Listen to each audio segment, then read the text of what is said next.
Star Fox 2, one of many games on the Super Nintendo, in which in a lot of ways Star Fox 2 was sort of the closure with this fake console.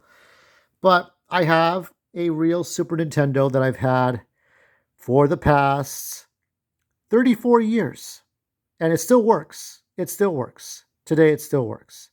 I could hook it up to my HDTV with the N64 HDMI converter. Very cool things. Very cool beats. It's still, I mean, it has outlived my N64 and GameCube, if not the more modern games systems. How is that possible? How is my Super Nintendo still alive? That's another mystery for another time. But let me tell you the story about my Super Nintendo, my real one. It was the fall of 91. Now, this system retailed for $199.99 plus tax. And there was this sort of Filipino couple, like a husband and wife, that were selling games. And I can recall well. Now, where APU is, Azusa Pacific University Citrus Colleges, that's where we used to go to the swap meets in APU. Citrus College, I think, is the new home of the original swap meet that I used to go to. We used to work there. I used to work there. That was my first part-time job, or full-time job, actually, since it was like 6 to 2, right? 5 to 2, and so about 8 or 9 hours. What a time that is. So it was my first job there from 93 to 96. And I got the Super Nintendo for Christmas of 91. Now, I was there when my mom actually got my Christmas. I think it was the first time my mom bought a Christmas gift for me, and I saw what she got me. It wasn't a surprise. I was 13, and this was the thing that was going to kick the Genesis in the balls. Except not really, because the Genesis was more accessible to people. It had a much larger library. Nobody could argue that. But the Super Nintendo was more powerful. So it was a very strange time as who was right and who was wrong. And Sony wasn't there yet. Sony and Nintendo were going to work together, but that's all like a couple of years in the future, right? That was actually maybe like 3 years into the future, 2 or 3 years. So we're not even there yet. 91, Sony and Nintendo probably talking to each other like, hey, we're good friends. How are those Walkmans? Walkman wa do desu ka? Oh, hi. Sugoi desu. Walkman wa sugoi suteki na. So everybody got along.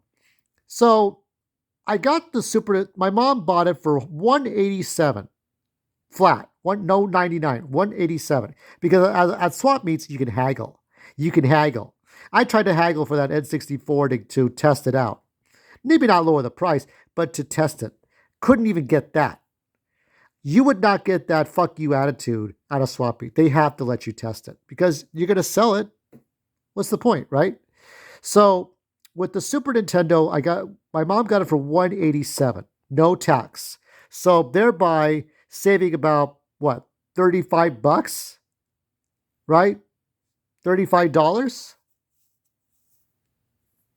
Not even like, yeah, $35 from 187. So you're saving a lot of money going to a swap meet to buy the new consoles. And maybe that's what some people have to do is, go to a swap meet, see if you can haggle for Switch 2, see if you could go lower, but maybe you can't. Some people can get a good price, a good bargain price, and then sell it for a higher price. That's what people do. Buy low, sell high. And this game, Zelda, I did not get until after Ocarina of Time. Star Fox, Mario Kart, Mario World, these games here we got brand new. Legend of the Seven Stars, brand new. Kirby, I played for the first time. Final Fantasy 3, I played for the first time. Secret of Mana, I played for the first time. Super Metroid, I got in the N64 era. Earthbound, N64 era. Actually, Earthbound was in the GameCube era because I didn't really understand who NES was. I didn't get Super Smash Brothers, but I got Melee, and I didn't know who NES was. Super Ghouls and Ghosts I got on this classic. I got Super Street Fighter 2. There were 3 different versions, and then the one I got was Super. Street Fighter 2 Turbo I never got. Punch Out I got later on in the GameCube to Wii era. Castlevania 4 I got way later. Donkey Kong Country, brand new. Mega Man X in the 2000s era. Secret of Mana on the classic, and Star Fox 2 on the classic that I played last year. I was very happy to play that after 30 years. I liked the Mode 7, which it took a Sega CD system to make a Mode 7 with Sonic CD. I liked the warping of graphics, the enlarging of graphics when Bowser's his let me see if I even have it up here. Do I even have it? It's that clown car that you would see all the time. The clown car. And so Mario would fight Bowser, right? And that clown car would get bigger and bigger and bigger. And then, you'd see the little fireworks. And that was the thing that when Family Matters had done the Super Nintendo advertisement, Family Matters, that was the first time I saw the Super Nintendo in motion. It was the first time ever. This was going to combat not only Genesis, but TurboGrafx 16, put them out of business. And I guess Mega Drive. And this was the evolution of Nintendo. This was the next thing, the next big thing. And at that time, there was not a big, there was a hype enough. Of course, your local news would talk about the Super Nintendo, but there wasn't this crazy monopoly yet.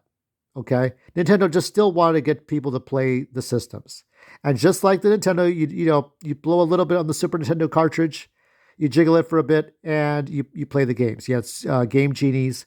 You also had the X Band, which was the first time online play was ever done, in which if you had a broadband modem, you could play against another player, and you get comparison of scores. There was no chat. You didn't chat with anybody, but there was a bit of online play with the X Band, and that was really neat. I think F-Zero might have had the X Band capabilities.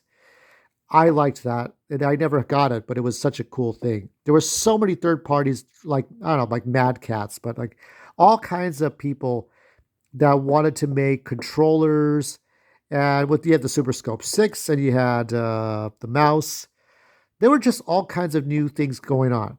This was merely an extension of what the Nintendo was, but what the music was different and the graphics were different, and you knew that it was different the moment you started playing. Okay? If you played the most advanced looking NES game like Kirby's Adventure, then you got to like F-Zero or Super Mario Kart. The transitions were a little bit slow, but you'd get into it. You're like, okay, I know this is the Super Nintendo. And then the 3D graphics came in with like Doom. And I got Doom for $20. What was it, like $95 in the before market? That's why it's important to wait for these things. Wait for the Switch 2. Maybe a snowball's chance, a giant snowball's chance in hell that it'll be like the Virtual Boy where you get everything at bargain prices because Nintendo couldn't sell these things. Now, people will bitch and complain, but there'll be a number of people who are going to buy these systems up anyway at launch, and so Nintendo's going to be like, oh, well, you're going to buy what we sell you anyway. It doesn't matter what we want. Oh yeah, Kirby's Avalanche I got in the No, I bought it in the Wii era during the GameStop era. So a lot of these games I got later, and a lot of them I got on time. But I was very happy to do all this. So I still have my collection. I still have my Nintendo collection, but I rely on my Super Nintendo more to work. What a game that is! What a system that is! That thing has stood the test of time. And maybe I'll play some games on it, but I'm only going to do it if people request it. Otherwise, I'm just going to do it for fun. I'll probably just do it for other platforms like TikTok or Instagram or X, unless somebody says something. But other than that, I'll be doing Metroid Prime 4 if it does get to the Switch. I'll be doing Pac-Man Saturday Night soon. So this video will end in 3, 2,